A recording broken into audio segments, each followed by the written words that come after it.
Today I'm going to do lesson 4. Let me just share the slides with you.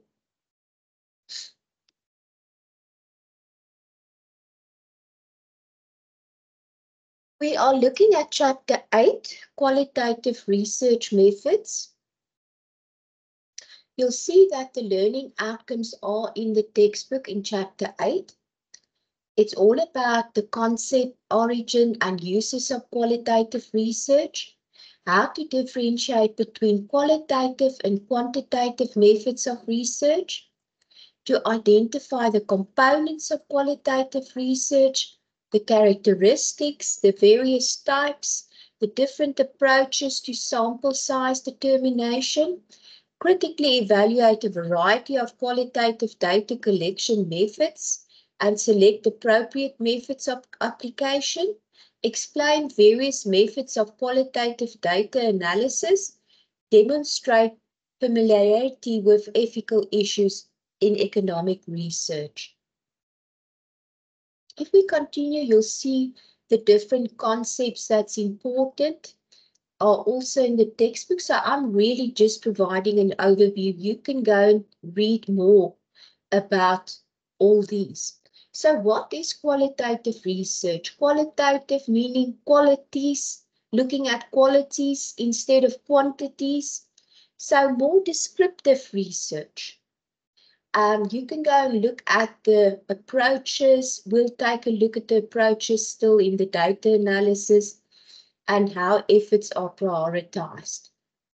The characteristics, especially if you look at participants' meanings, doing more inductive research, the researcher as the key instrument, multiple sources of data, for example, with interviews that you undertake.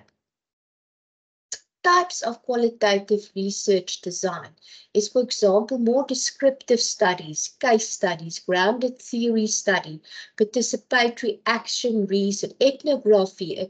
Ethnography is where you look at people's environment through participant observation, for example, historical research, and ephemerology at the end. You can go and read more about all of those. So it's all about theory, concept. For example, a conceptual framework, you need to outline the concepts. The research questions is there any evidence that this study has already been done? Is this a problem that can be addressed through research? So identifying and negotiating access to sites and individuals, very important. The researcher's role are also important in terms of the qualitative research. So it needs to be trustworthy. 4 variables that are important here is, for example, credibility, transferability, confirmability, dependability. Very important. The approaches then to determine a sample size. If, for example, you have to go and determine a sample size for the interviews that you are going to conduct. I had a PhD student, and I'll show you the example at the end of this presentation that he did. He, for example, looked at the determinants of PhD success at UNISA, but specifically at KEMS, the College of Economic and Management Sciences. So he chose a few participants in each one of the departments in the college, so that you have a representative sample size. So you can go and take a look at numerical guidelines that's given, the statistical formula that's used in the textbook. Data collection and management. For example, typical ways of qualitative data collection can be through qualitative interviews, focus group discussion, qualitative observation, as I mentioned with ethnography, quality documents, audio and visual materials that you use. So the techniques in social science research is, for example, content analysis. Thematic analysis is with interviews. You normally do thematic analysis. Grounded theory analysis, also descriptive study. Framework analysis, discourse and narrative analysis, all descriptive studies, which is often used in economics. This they just say in terms of ethical considerations, you can just go and read there what is, for example, important, like autonomy and justice. That's normally important with your ethical considerations with qualitative methods. So a scenario in your textbook, you can go and take a look. They give you the table. Prof. Nishi, the editor of the textbook, provided this study because they did this study at the Nelson Mandela University. You can go and take a look. It's all about participants' responses to what can be done to improve youth unemployment or youth employment in this regard, sorry. So the application of thematic analysis, the 7 steps, is, for example, coding, categorization of the units, the themes. Look out for, in terms of themes, repetition or similarities and differences. And see table 8.3 in the textbook for the example. The findings that they got from their thematic analysis, the recommendations from employers to improve youth outcomes in the labor market. Now, I just want to point out they did it manually. They did a manual analysis in terms of the thematic analysis, but you can also use Atlas TI as a software package that's designed for this purpose to do a thematic analysis. And I'll show you the example just after I'm done with these slides. So that's the end then of the slides. Coming back to the classroom, I'm just going to stop sharing that with you. Then I would like to share this example also with you. As I said, when I'm done with the slides, it's going to be a short class today. So I'm going to just show you the example that I referred to. This is, I hope you can see there, this is the determinants of PhD success at UNISA. This is one of my PhD students' study. And I'd like to compare the quantitative analysis to the qualitative. In other words, quantitative against qualitative methods. Because last week we looked at lesson 3, which contained the quantitative methods. In this regard, he did a survey and we used a software package called Qualtrics. And he asked different questions, and from these questions, he got the data. First of all, he got the frequency statistics on the determinants of PhD studies. I'm going to run through it.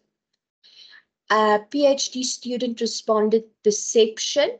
He got from that. The descriptive statistics he got from that. This is all quantitative analysis from the survey results. Then he did regression results in terms of the satisfaction, student satisfaction as a dependent variable. I'm just running through it, and then obviously he explains all the findings. Another dependent variable was being on schedule. That's the PhD student being on schedule. And he did the regression analysis from that. Another dependent variable was the intention to quit. And he did the regression results from that. He would recommend the PhD route From that, he also got regression results. So the dependent variable is recommend the PhD route to friends and family. And then he looked at the response on financial support from these PhD students. He discussed remedial approaches that can be followed from the PhD students, from obviously the survey. The response on remedial approaches is quite long. And then he came to his qualitative methods. And here he used interviews and he made use of Atlas TI, the software package. He didn't do it manually. So the steps that he followed in Atlas TI to do the thematic analysis was obviously the coding. And he divided it into groups or categories. First of all, progression, supports, and motivation. And he says how many codes he did for all of those. And then he came up, Atlas TI generated this thematic diagram for you. You see that with the quantitative analysis, he got all the determinants of PhD success out of that. But he followed it up with qualitative method, the thematic analysis, to see whether there's not other factors that also play a role. And here you can see there's quite a number of factors that he came up with in terms of progression, in terms of support, and in terms of motivation. For example, motivation, personal motivation and dedication towards the study. Your level of interest in the study. The study needs to be aligned to your field of interest. In terms of support, workstation support and supervision factors in the interview, access to resources in the interview, and then progression, a lot of sacrifices.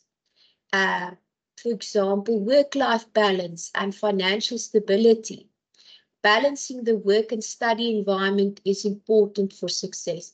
So he came up with all these other factors, and maybe some of these factors also appeared in the quantitative analysis, but he could now balance both of the approaches and come up with his findings. And he divided it into themes, determinants of PhD success at UNISA, KEMS, and sub-themes, progression, support, and motivation.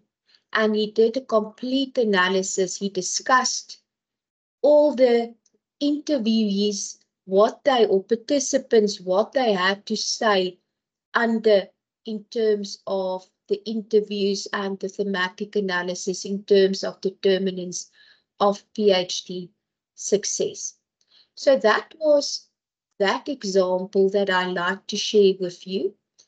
And when we come to next week, you'll see that it was a short lesson today. You'll see that next week we'll do mixed methods. Let me just stop sharing. And we'll take a look at how mixed methods are done then in terms of both qualitative and quantitative methods. And this week, please note that assessment 3 will open up on Friday, and you need to do that also.